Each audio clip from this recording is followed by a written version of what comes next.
আমাদের সমাজে অথবা সারা বিশ্বেই শিয়া এবং সুন্নি পরিভাষা প্রচলিত আছে। শিয়া এবং সুন্নি, শিয়া কারা এবং সুন্নি কারা, এই বিষয়গুলো আমাদের একটু ক্লিয়ার থাকা উচিত। তো সুন্নি হচ্ছে যে আহলুস সুন্নাহ ওয়াল জামাআহ, যারা সাহাবাই কেরাম যেভাবে দিন মানছেন, আল্লাহ রসুল যেই দিন নিয়ে আসছেন, সাহাবাই কেরাম যেই দিন মানছেন, সাহাবাই কেরামের পরবর্তী যে আইম্মাল মুজতাহিদিন যেইভাবে দিন নিয়ে আসছেন, প্রকৃত তারা যদি আপনার ওই দিনের উপর থাকেন, তাই না, তারা হচ্ছে আহলুস সুন্নাহ ওয়াল জামাআহ, আহলুস সুন্নাহ ওয়াল জামাআহ। কেউ যদি আপনার দাবি করে আহলুস সুন্নাহ ওয়াল জামাআহ, কিন্তু তারা সাহাবাই কেরাম যেই দিনের উপর ছিলেন, আল্লাহ রসুল যেই দিনের উপর ছিলেন এবং আইম্মাল মুজতাহিদিন যেই দিনের উপর ছিলেন, তারা যদি সেই দিনের উপর না থাকে, তাহলে তার এই দাবি করে কোনো লাভ নাই।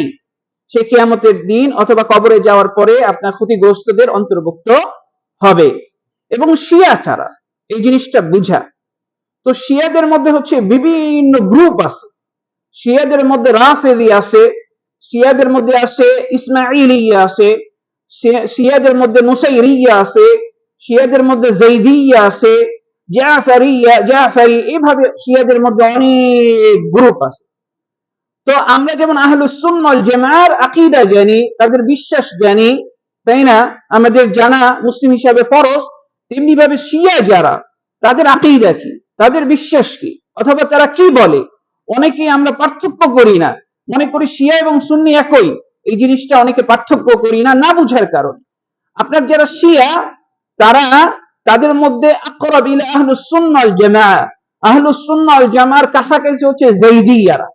আর বাকি যারা আছে তারা আহলুস সুন্নাহ ওয়াল জামাআহ থেকে অনেক দূরে। তো আপনার শিয়াদের আকীদা কি, শিয়াদের বিশ্বাস কি, আপনারা জানলে অবাক হয়ে যাবেন, কারণ সমাজে এটা প্রচার হয় না ওইভাবে, এবং তাদের বইগুলো আমাদের কাছে আসে না, এর জন্য আমরা জানি না। শিয়ারা আপনার কোরআনকে, আমরা যেই কোরআন পড়ি 30 পারা, এটাকে বিকৃত মনে করে। তারা এই কোরআনকে বিশ্বাস করে না শিয়ারা। তাদের কাছে মুসহাফে ফাতিমা আসে, মুসহাফে ফাতিমা আলাদা কোরআন তাদের জন্য। আপনি খেয়াল করেন, যে কোরআনকে বিশ্বাস করে না, আপনি তাকে বলতেছেন মুসলিম। কল্পনা করেন যে কোরআনকে, আমাদের কোরআন 30 পারা কোরআনকে বিকৃত মনে